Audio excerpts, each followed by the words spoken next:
Happy Wednesday, everyone. It's been a great week so far. Kat's still on her honeymoon. Yeah, I think we have tape.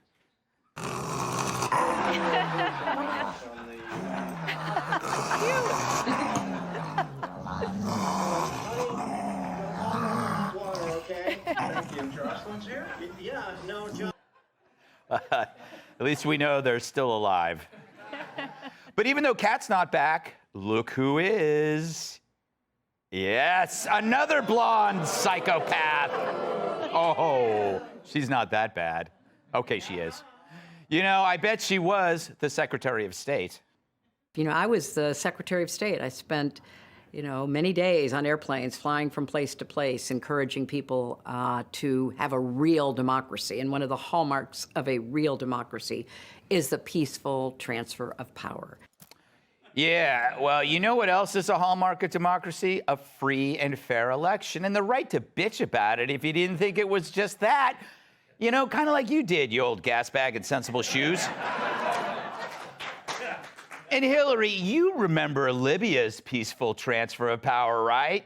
It ended up with 2 civil wars, murdered Americans, and you saying, what difference does it make? Anyway, apparently she was a guest on The View, which is like sprinkling sawdust on vomit.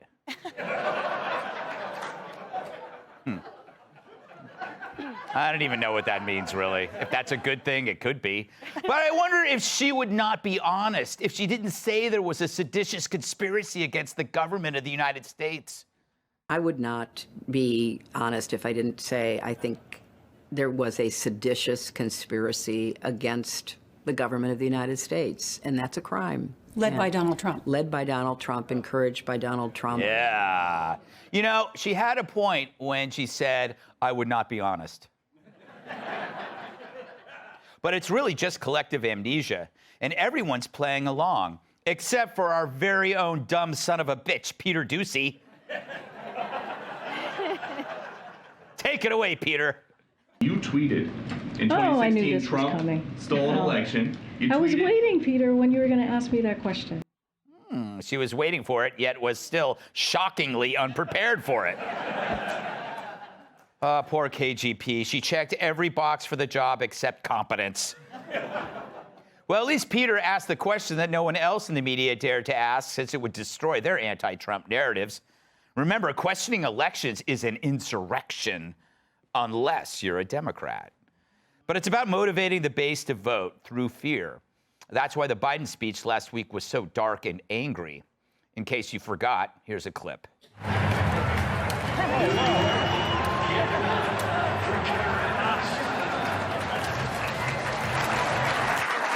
I'm sorry. That was Hunter Biden getting the results of his latest STD test. Anyway, so I repeat after me. The Republicans are extreme. Trump is a fascist. Parents are terrorists. And I'm too handsome for TV. All lies, except for that one. So how do you fight fake fear? Well, you do so with real fear. Fact is, the real problems facing Americans are scarier than Hillary in a 2-piece eating a 3-piece. You got sky-high crime, persistent inflation, a school system that prefers indoctrination over education with drag shows on demand at your local middle school. It's all brought to you by left-wing policies. We don't have to gin up fear. People getting pushed in front of subways is stronger than any hyperbole, which is why the media and the Dems need to push fake misery, fake fear to drown out the real. 2 of the hallmarks of a fascist political party are, 1, they don't accept the results of elections that don't go their way, and 2, they embrace political violence. And I think that's why President Biden was right to sound the alarm this week about these continuing attacks on our constitutional order from the outside by Donald Trump and his movement. If you look up fascism in the dictionary, you're going to find all of those things. So I'm really not sure what the Republicans are all upset about, other than the fact that it was named. I love how she pretends to use a dictionary. Now, don't let all this fascist talk get to you. Like my proctologist told me at my last visit, keep your powder dry.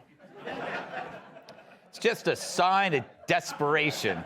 It's a sign of desperation by desperate people. You know, like when Brian Kilmeade stands under the mistletoe. Their ideas fail, their policies reward the bad and punish the good. They have nothing to sell except fear that the alternative's even worse than they are. That should be the line that Joe's remembered for when historians look back. We have nothing to sell but fear itself. He's plagiarized everybody else. Why not FDR? But it's got to suck to be a Democrat voter. Your address is a vacant lot, and the only way to get you to care about something is to make you feel awful. It's like how panhandlers use underfed dogs. Oh, your poor puppy. Here's some money for heroin. So what about voters who are on the fence? If they look at two competing fears, which one is more motivating? Well, first of all, how can a voter be on the fence when these two parties are so far apart? That's like someone trying to straddle the Grand Canyon. That's like someone saying, I can't decide what tickets to buy. One's to Maui or to Maroon 5. Or a guy wanting to surprise his wife on their 20th anniversary. Is it a diamond ring or 2 tickets to WrestleMania? But one fear is obviously... I should have read the room. But one fear is obviously phony. It's the left accusing everyone else of being fascists who are pushing for civil war. It's a claim that's easily destroyed every time you walk outside and see people getting along together. It's ridiculous how little our politics matter in everyday life because we have lives, which is why the right should be talking about real-world fears created by Democrat policies. No cash bail, reduced sentencing, turning grand larceny into a lesser outrage than littering.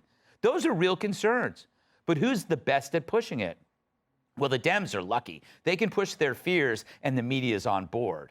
But you talk about real stuff like crime, immigration, inflation, the media calls you fascist for daring to suggest practical solutions to these serious problems. But that's fine. Focus on reality and let them live in their fantasy land. And maybe it's not a bad thing that they think you're a fascist. It'll keep them from borrowing your lawnmower. Welcome, tonight's guest.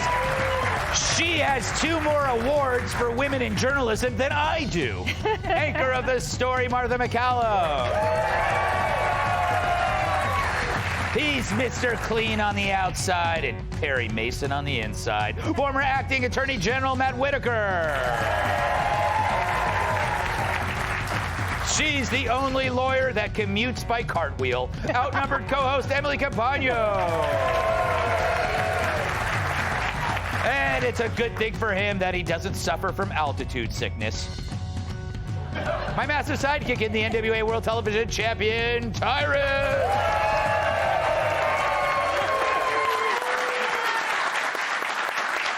Martha, how do you take Biden's kind of like, agenda of fear? I think it happens to be somewhat effective because we're talking about it, but do you think it's going to work? Well, you know, as I say, he's leaning into it. Yeah. He feels like it works. I was struck by that video again of him with the red background. Yeah. You couldn't see the Marines on either side of him as he was doing that.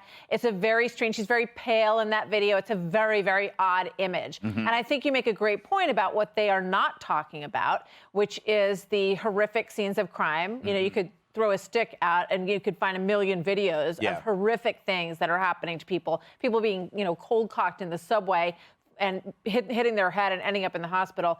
All kinds of, you know, the other thing that really strikes me is the images of people getting off the buses here in New York City and having their hands shaken. Mm-hmm. And I keep thinking about, you know, you showed Kyrgios last night smashing his racket at the U.S. Open. Yeah. You know, and poor Novak Djokovic can't get into the country. Yeah. Meanwhile, everybody whose hands getting shaken and brought into the city, I mean, who knows whether or not they've had a vaccine. That's a great point. I didn't think of that, mainly because I never watched tennis. Oh, yeah. You're missing out. I had no idea that they actually televise it.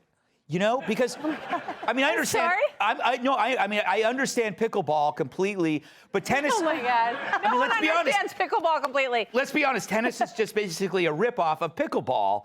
You could never have tennis without first pickleball. Right. Absolutely. Yes, exactly. Yes. Right. Right on. No, right. tennis. You know, tennis is a poor man's pickleball. I think I coined that phrase, Matt. You know, you look like a fascist, but right? What the? But he's like a fascist teddy bear. That's not better. He'll kill you with just a big hug.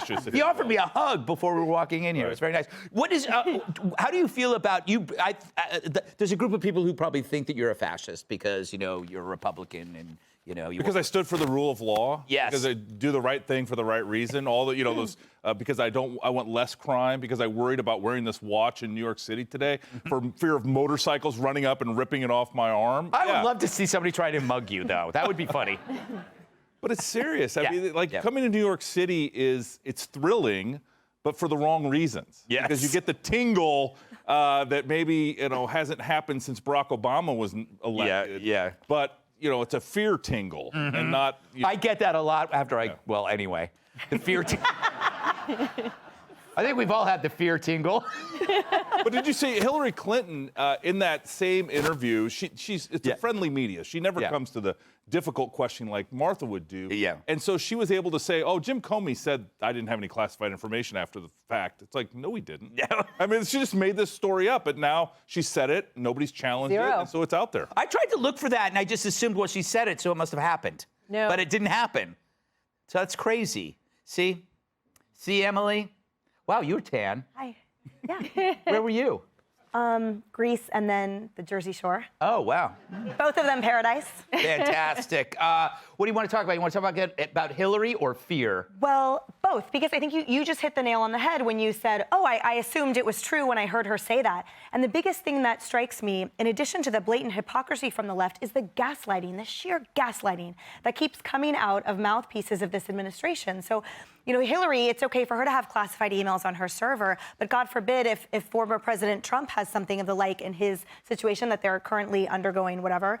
God forbid if Karine Jean-Pierre says, oh, I didn't mean it. Oh, I knew you would say that. If she knows that Peter Doocy is going to bring up her claims of a stolen election in multiple instances, by the way, then why wasn't she prepared? But why doesn't she acknowledge then the severity of it? But it's not okay for other people to say it that are members of the GOP. It's okay for Kathy Griffin to call for civil war if Republicans are voted into office, for Maxine Waters to call for violence. But if some member of the GOP or the right or some type of designated fascist says that, then all of a sudden that should be taken seriously. So to your point, they're brushing off these statistics, these horrible things that are happening in Democrat-led cities and bail reform that is leading to real people being hurt and murdered and their families suffering because it doesn't suit their agenda. But they're going to keep gaslighting until we vote everyone out in November, which is coming. Yeah, Tyrus, it's basically...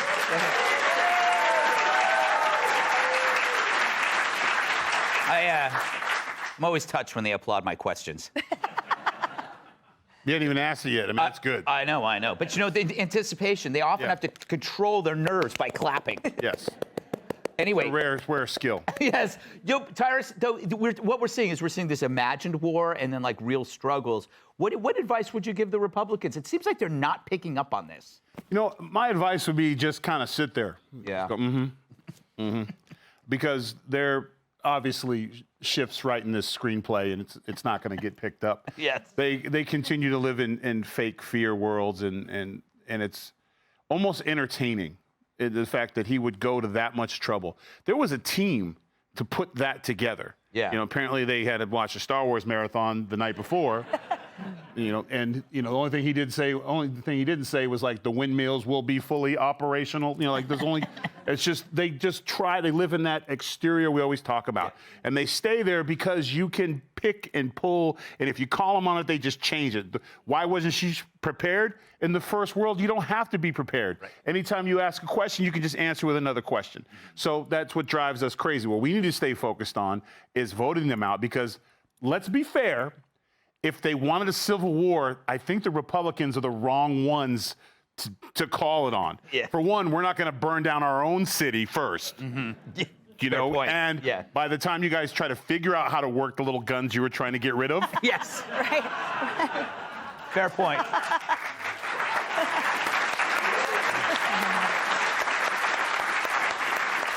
Yeah. I strongly suggest you rethink that. Yes, it's not a good Or maybe plan. she's a comedian. Maybe it was just a really good joke. Yes. I was joking. Yes, exactly. Well, at least she's back in the news. Good for her, I say. Come on the show, Kathy. We'll have a great time, right? Maybe she'll bring the severed head. Bring the severed head former painting. president. Yes. Hey, Sean Hannity here. Hey, click here to subscribe to Fox News YouTube page and catch our hottest interviews and most compelling analysis. You will not get it anywhere else.